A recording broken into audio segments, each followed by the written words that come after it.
की बातें लिखी, उनको लीजिए और उन किताबों को पढ़िए। प्रवचन के पेन ड्राइव लीजिए, 200 घंटे का प्रवचन सुनिए। और याद रखना, दूसरों को भी सुनवाइए, अपनी बेटी दामाद को भी जोड़िए, अपने रिश्तेदारों को भी सत्संग से जोड़िए, क्योंकि जितने लोग तुम्हारी जिंदगी से जुड़े हुए हैं, यदि उसमें से कुछ भी लोग बिगड़े हुए हैं तो वे लोग तुम्हारी शांति को भंग करने में मदद करेंगे। यदि सबके सब सत्संगी हो जाएंगे तो तुमको शांति नहीं, महाशांति का सागर प्राप्त होगा और बड़ी चैन मिलेगी। पति को भी सुधरना चाहिए, लेकिन पत्नी को भी सुधरना चाहिए। आप भी अच्छे बन जाओ, आपसे जुड़े लोग भी अच्छे बने, तभी आपको सुख शांति मिलेगी। बाप भी अच्छा हो, लेकिन बेटे के संस्कार भी अच्छे हो। नशा व्यसन मत कीजिए, शराब पीना शुरू ही मत करो, छोड़ने की जरूरत ही न पड़े। शराब में कोई सुख नहीं है। शराब पीने वाले लोग मर गए, शराब अब भी जिंदा है। इस शराब ने न जाने कितनों की जिंदगी खराब कर दिया। लोग स्वयं शराब बना बना कर पीते हैं। सरकार शराब पर बैन लगा देती है तो प्राइवेट बना कर पीते हैं। देसी पीते, विदेशी पीते, हिंदी बोलना नहीं आता, इंग्लिश बियर पीते और शराब पी करके अपनी जिंदगी का स्वर्णिम समय बर्बाद करते हैं। एक वे लोग हैं जो अपने को संभाल करके प्रधानमंत्री बनते। आज जो देश के प्रधानमंत्री हैं, कितने गरीब घर से थे वे अपनी कहानी जब सुनाते तो रोने लग जाते। उनकी मां दूसरे के घरों में बर्तन मांजने जाती थी, मजदूरी करती थी। आज उस गरीब मां का बेटा प्रधानमंत्री बनकर बैठा है और मां की सिक्योरिटी में भी इतना पुलिस फोर्स लगा हुआ। मां को भी आश्चर्य होता होगा, ये क्या हो रहा। एक ही लाल ने कमाल कर दिया। 6 पुत्र हैं, उसमें से एक आज भी कबाड़ी का काम करता है, दूसरा ऑटो रिक्शा चलाता है, तीसरा पेट्रोल पंप पर तेल भरता है और 2 और क्या करते मुझे पता नहीं। पर ये मोदी जो है, नरेंद्र मोदी, ये प्रधानमंत्री बना बैठा। लोग कहते पैसे के बिना राजनीति नहीं होती है, पर नरेंद्र मोदी से सीखो कि पैसे के बिना भी प्रधानमंत्री बनता है। हर काम पैसे से थोड़े होता। तुम स्वयं अच्छे बनो, जनता अच्छे लोगों का चुनाव करती है। मैं तो कहता हूं, किसी पार्टी के गुलाम मत बनो, पार्टी के चक्कर में भी मत पड़ो। जो व्यक्ति बहुत अच्छा हो, देश हित में फैसले लेता हो और अपनी जान को जोखिम में डाल करके भी देश का भविष्य संवारता हो, उस व्यक्ति के साथ में आपको खड़े होना चाहिए। मैं तो किसी पार्टी का नहीं, मैं किसी पार्टी के साथ रहता ही नहीं। पार्टी सार्टी चक्कर में क्यों पड़ूं? जो अच्छा काम करे हम उसके साथ हैं। वो चाहे कमलनाथ हो, चाहे शिवराज हो, चाहे नरेंद्र मोदी हो, अच्छा करेगा उसके साथ मेरा आशीर्वाद है।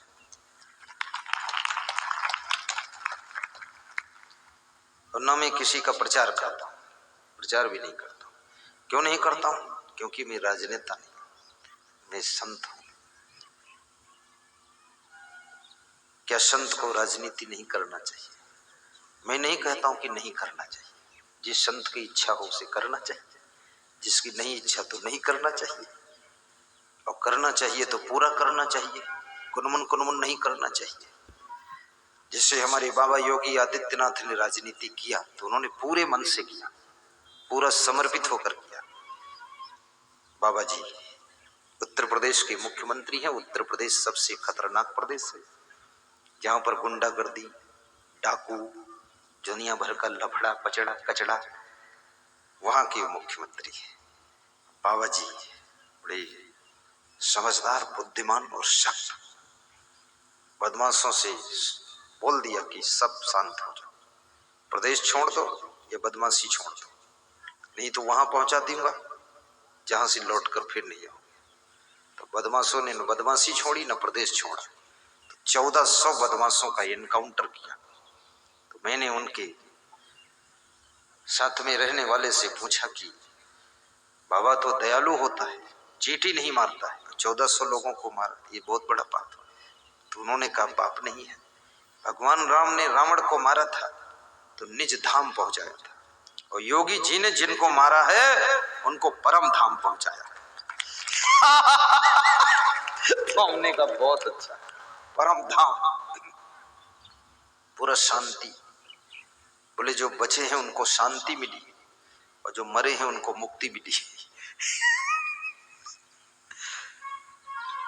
तो बाबा जी राजनीति करते हैं, अब बुरा नहीं है, लेकिन मैं राजनीति करता भी नहीं हूं और मेरे को अभी उसमें इंटरेस्ट भी नहीं है। और मेरा इंटरेस्ट सत्संग में खूब है। मेरा इंटरेस्ट इसी में है कि मैं आपको सत्संग सुनाऊं और बार बार तुम्हारी सोयत कला आऊं और माया मोह की नींद में सोई हुए जीवों को जगाऊं। इसमें ज्यादा इंटरेस्ट है, क्योंकि ये काम भी तो करना चाहिए किसी को धूमधाम से। ये सत्संग वाला काम भी तो मैं तो आश्रमों की भी जिम्मेदारी नहीं रखता हूं ना। आश्रम की जिम्मेदारी में भी दिमाग डाइवर्ट हो जाता है। फिर वहां पहुंचते रहो, टोटी कहाँ लगी हो, बाथरूम किधर, बस 1-2 घंटे दिमाग लगा देता हूँ। 2-4 महीने बाद उसका जब प्लानिंग बनता है उसको देखता हूँ, बाकी फिर चित्त हटा लेता हूँ।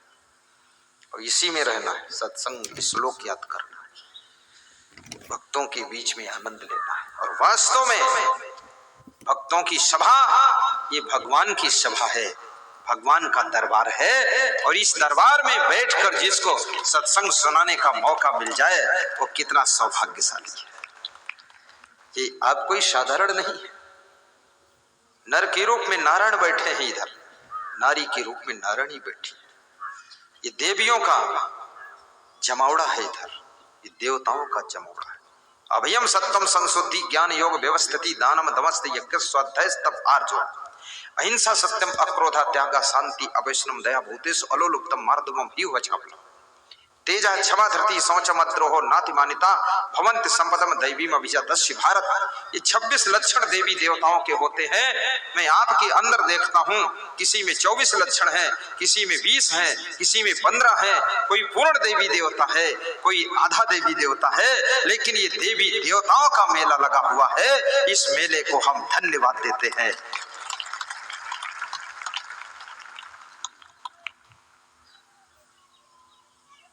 व्यवस्था भी बहुत सुंदर है। आप लोग महान हैं, कोई शोरगुल नहीं करते, क्योंकि हमारे पास बाजा वाजा नहीं, हम अकेले बोलते हैं। तुम अगर हल्ला मचाओ तो हमारी आवाज दब जाएगी, लेकिन तुम महान हो, शांत बैठते चुपचाप। क्यों बैठते हो ये मुझे नहीं पता है, लेकिन बैठते चुपचाप हो, कोई हलचल नहीं। सब टुकुर टुकुर मेरी ओर देख रहे हैं, बच्चे भी देख रहे हैं कि क्या होने वाला है। और मैं हंसता हूं तब तुम हंसते भी हो। धन्य है जिंदगी आपकी।